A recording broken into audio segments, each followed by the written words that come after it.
But it's the only way you're ever gonna learn. You look back and it's all in the past. I'm dwelling on the thoughts I cannot say to you. If I don't say the words, then maybe it's not true. And it feels alright when they come and say to you. Good afternoon, all. Welcome along to NUFC Matters Eddie Howe press conference review against Nottingham Forest, which of course kicks off 8 o'clock tomorrow night.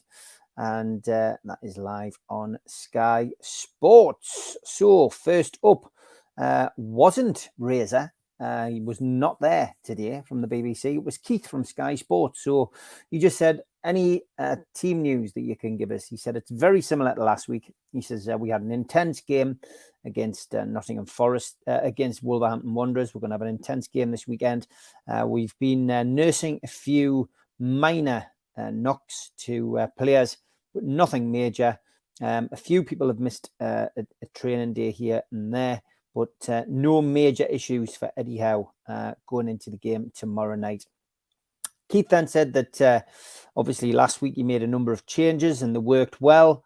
Both players coming, on and starting the game, and those substitutes that came on, and he felt it was true that it had worked well. He said the competition for places really is key in these remaining games. Keith then moved on to Wilson and Almiron, both being on the bench. And he says, when Miggy came on, he made an impact. He says, is it beneficial for players sometimes to be on the bench when they've been regulars and have that opportunity to sit down and reflect, I guess, on the game? He says it is. He says because, traditionally in the UK, seasons are long. You've got the cup games, you've got the league games. He says, and sometimes it is nice for players to reset, to sit on the bench, to watch. He says, of course, everyone's going to have an opinion about, why certain players don't play and certain players do. He says, but, it's my job to pick the team that wins. Keith then moved on to Isaac. He said he looked back at his best last week and he said, look, it's great to see him, reaping the benefits. He said that's, how well he was playing and how well he was training before he got the concussion injury. He said he was outstanding in every respect last week, and he's enjoyed watching his goal a few times this week. Keith pressed him on Isaac, saying, does he give him a different dimension, as opposed to other players? And he went, well, he's a different player. He's versatile. He can do a bit of everything. But certainly, he does give us, a different option. Keith moved on to tomorrow night against Forest, and Shelby, of course, will be able to play, but there'll be no Chris Wood due to being, just recently transferred in the way that the paperwork worked out. He'll not be allowed to play against Newcastle. He just waxed lyrical about the two lads. He said they're both highly regarded by the players and staff here, and that last season they played a huge role and they both left the club with best wishes. He didn't comment further on them. Keith then, who was going mad with questions, he had a lot of questions in the press conference this week. He then said, how pleased were you with Murphy, and his performance? And he went, look, the kid's brilliant behind the scenes. He works and he hones his skills. He's constantly trying to elevate his games to another level. I've been really impressed, he says, with the performances when he's come on as sub in the last 4 or 5 games. And I thought it was, this was the time, this was his opportunity to shine and to start a game, and he didn't let us down. Keith's final question was, has the break come at a good time? Of course, after the Forest game, Newcastle United fly off to Dubai. There's an international break, and he said nobody really knows, whether it's a good time or not to go into a break. He says, but obviously from our perspective, what we do know is we want to go into this break on a high, and that would mean picking up 3 points against Forest, of course. Andy Sixsmith was next. And Andy, I've noticed, is now cropping up on the club's official videos. So I'm wondering whether he's freelancing or whether he's working direct for the club. But he's, if you listen to the Bruno interview that's gone up today on the club's YouTube page, it's Andy asking the questions. Anyway, he just said, how nice was it to see 2 goals? He said, very nice. He says, I live for those moments, and it was great to celebrate with the supporters again.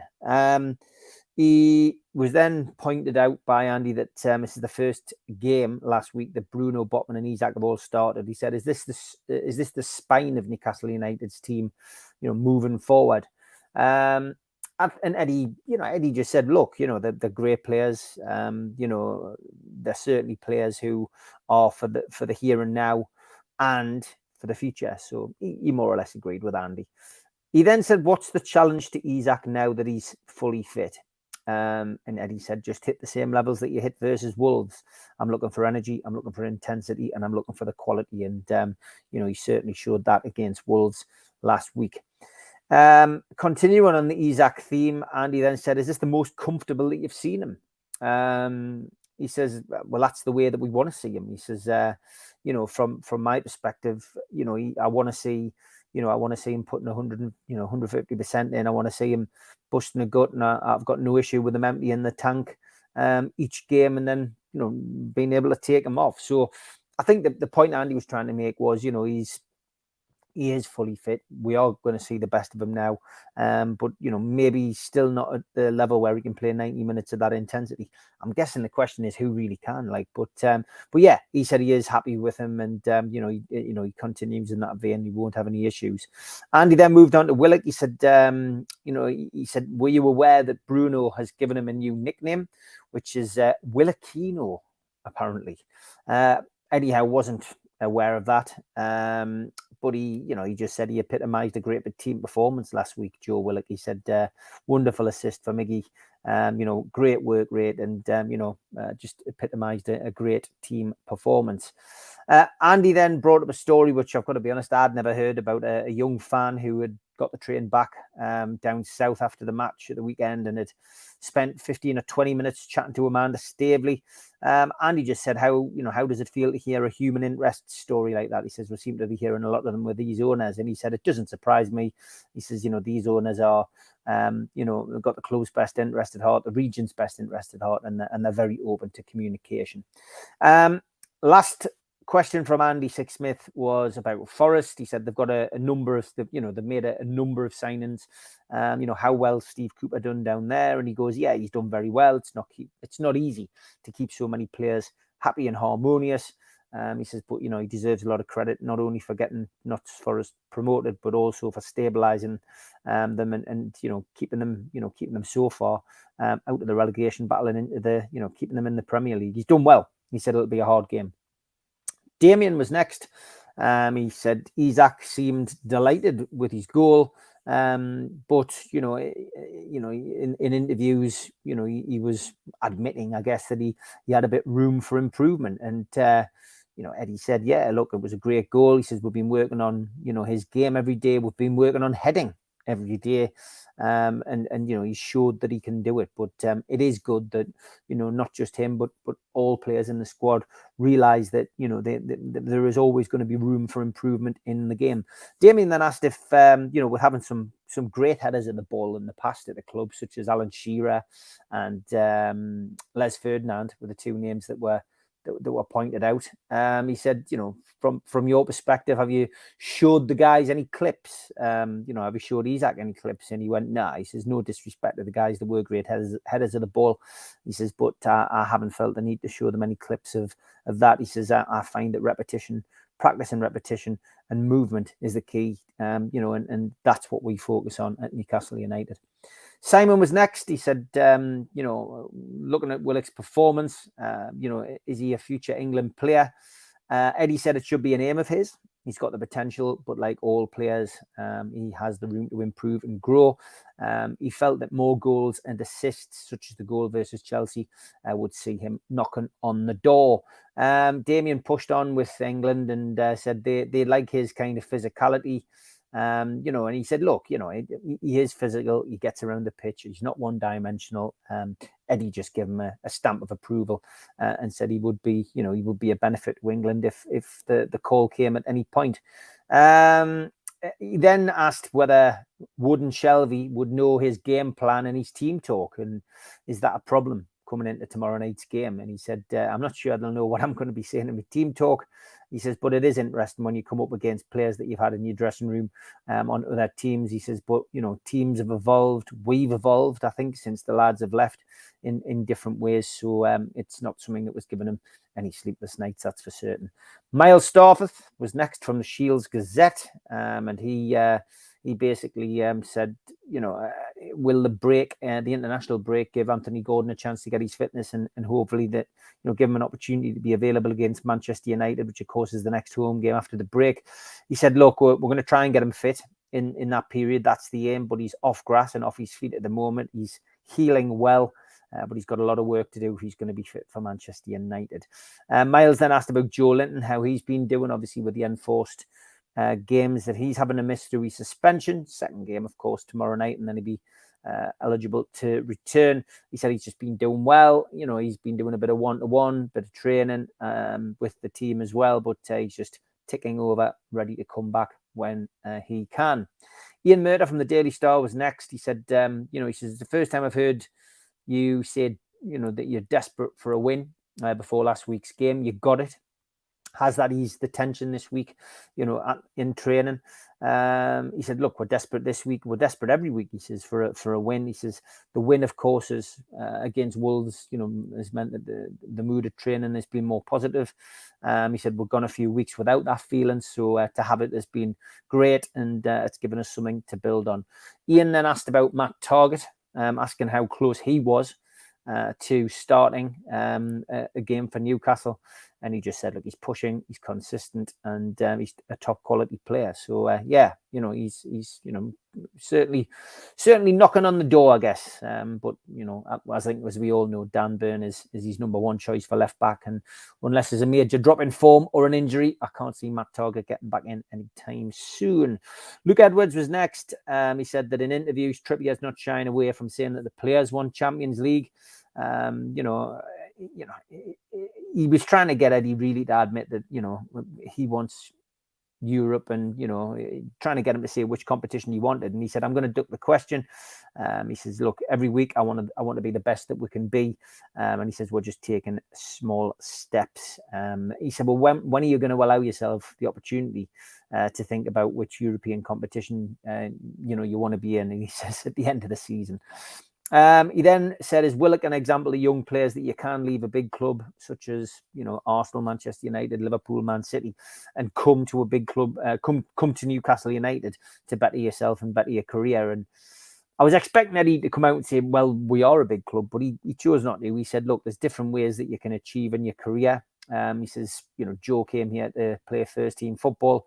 And he says, I like to think that we are a good team and a good club for young players. Craig Hope was next. He used his questions really to talk about Hillsborough. Of course, the report coming out this week, and the club advised to drop their attendance by 1,000 after the distressful scenes that Newcastle fans had to go through in the FA Cup. He said basically how important was it that the club, wanted transparency with the safety review. He said it's very important, and well done to the club for doing that. Fans and our fans should be safe at football stadiums. And he said the recommendation was that there should be 1,000 reduction at Hillsborough, which of course has been well publicised. He wanted to know what his opinion was on that, and he said, I don't have an opinion on that. Jordan was next. He just said, what's Anthony Gordon's reaction been to being injured? He said he's disappointed. In his career, he's not had many injuries. He said, we just got to be careful that the small problem doesn't become bigger. And that's why he is putting his feet up, for want of a better expression. And he pushed him on the injury, and he just said, it was in training. He was getting up to speed with his fitness, which was disappointing.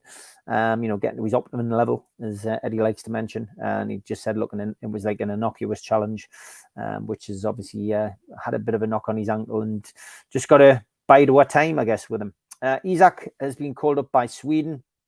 He said, is that something which you're delighted about, or you may be thinking, well, could have done without him going, especially with, the fact that he's just starting to hit form.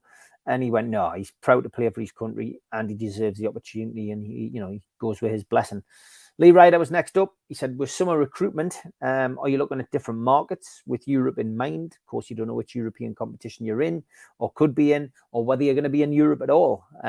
He answered the question really for him. He said, yeah, but he came back to his old favourite, Eddie, by saying it's a difficult one. And of course, everything is also impacted on by financial fair play.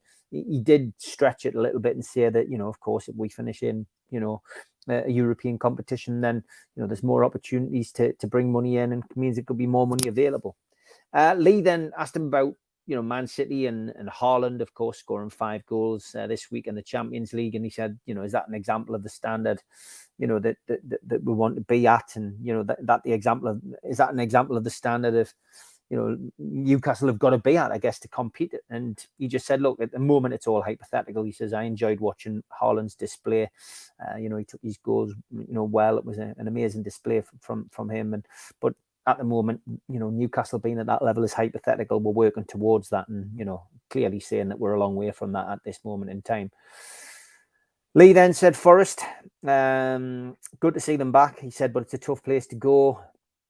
And Eddie just said, yeah, look, they're unbeaten in 9 games. It's a tough place to go. It'll be a red hot atmosphere. He says the home fans and the away fans will make a lot of noise. And he says, you can't underestimate this team. Newcastle have got to go there and do the job professionally.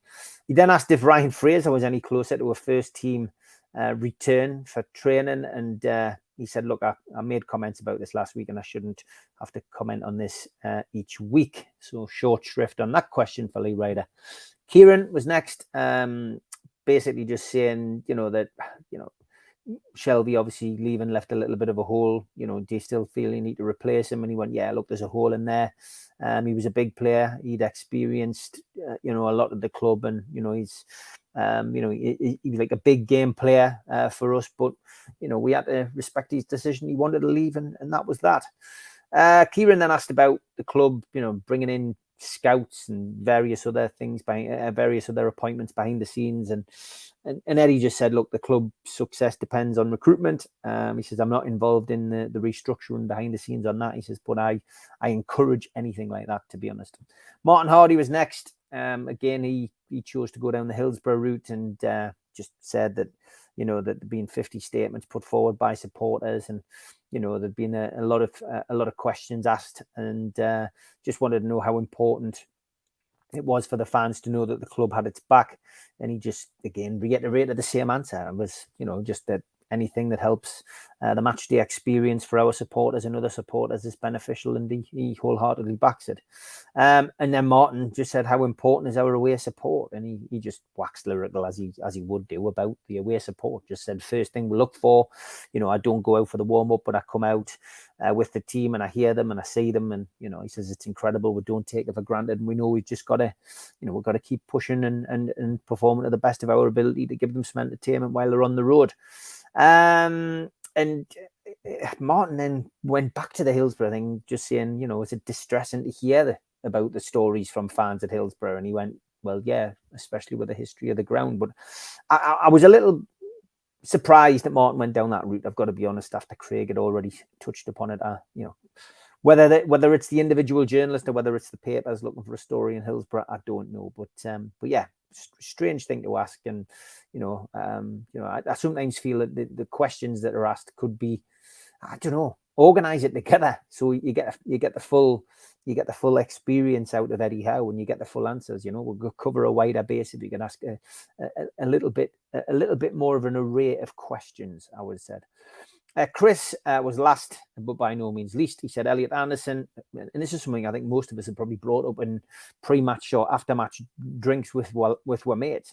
He asked about Elliot Anderson, how close is he to getting another opportunity? Because the poor lad obviously started against Liverpool and then had to go off because Nick Pope got sent off, and not really seen the light of day again in the midfield. And he just said, how close is he? And he said, look, he's had a couple of good weeks in training. He says, if you ask him personally, he's had a frustrating season with little niggles here and little niggles there, but he's back now to full fitness. He looks in a good place. And he says the one thing that he's got in his favour is he's versatile. He can play wide, he can play inside. And he says between now and the end of the season, he is going to get opportunities. So that must be something that's music to Elliot Anderson's ears. And he said, when you've got a fit squad at this moment in time, you've got options. He says, but if you get into Europe next season, or you're going to need bigger, like more numbers in the squad and more quality. And again, it was, it's a given, isn't it? He just said yes. Hypothetically, we need both. So yeah, that's it. That was the press conference today. Just a quick hello to Kevin Hawthorne in the chat. Bad Blood Podcast says, afternoon, Steve, mate. Defo getting them 3 points tomorrow night. Isaac looks great at the moment. Agreed, mate. And Be Happy says, we need to win tomorrow. It's vital given Liverpool lost last night and they will need fourth place themselves. If they fund their rebuild, we must rediscover our form. As always, absolute pleasure to do this and keep you in the loop with Eddie Howe's press conference. I'll be back at 6 o'clock tonight with Super Mac and Gibbo. I'm going to play out with the ads. Take care. A big thanks to all our sponsors, Skips and Bins. You can find them at skipsandbins.com. Telephone 0800 25 45 25 3. Email inquiries at skipsandbins.com. Easy contract, free and pay as you go, waste collection. Thanks to Mr. Vicky's sauces, which are handmade in Cumbria. You can order them from mrvickys.co.uk or by calling 01768 210 102. Welcome aboard to Fruy Vita Getaways. You can email them at fruivitagetaways@gmail.com. Call or text them 0792 842 7895. Please join and share their Facebook group as well at Fruy Vita Getaways. Book your holidays or short breaks in the UK or around the world with them. Let them find your happy place. ABTA and ATOL registered. Thanks to Media Arts for all the help with the video side of things. And thanks to qtechshop.co.uk, the makers of pool tables and snooker tables in Wallsend, Newcastle. And the guys who run our website, NUFCmatters.com, where you can buy lots of t-shirts and merchandise. If you want to subscribe to the show, hit the subscribe button underneath this video today. It is free to do so. Hit the thumb up to like the video. It's good for the algorithm. And click share to your other social media. If you do subscribe, we do send you a free car sticker. To get that, email john@nufcmatters.com and he'll post you one out. If you want to join the NUFC Matters cult, then put your smartphone over this QR code now and it will take you straight there. Alternatively, go to the website, nufcmatters.com, and you can join for a one-off payment of £25. You'll receive a cup, a pen, a membership card, and a scarf, and entry into the monthly draw. You can also join via YouTube, and if you click join beneath the video, you will see a variety of prices and how you can support the channel. You can alternatively make a donation with a super chat in the chat tonight. Just click the $sign. We're also available on iTunes and Spotify and other podcast providers. We also help the food bank on this show. NUFC fans, foodbank.co.uk is where you'll find the matchday bucket and you can make a virtual donation 365 days of the year. As always, we've got a whole host of events coming up throughout the year. An evening with Nobby Solano takes place on Saturday, the 25th of March at the Tyneside Irish Centre. Tickets £15. Book now at nufcmatters.com. An evening with Peter Beardsley at Leamington Labour Club. Tickets are £20. 31st of March. And you can get them direct from the venue. An evening with Nobby Solano. Good Friday, the 7th of April at 4 p.m. Tickets are a tenner and available behind the bar at Felling Cricket Club in Gateshead. An evening with Supermac, hosted by Gibbo at the Tynemouth Surf Cafe, Tuesday the 11th of April. And tickets direct from the venue. This is a limited ticket event, only 35 tickets available, so book soon. And an evening with Frank Clark and John Gibson, Thursday the 20th of April. Tickets are £15. Book now at nufcmatters.com. In June, Rob Lee will be at Louis Liquor Store in Newcastle, and you can get tickets direct from the venue.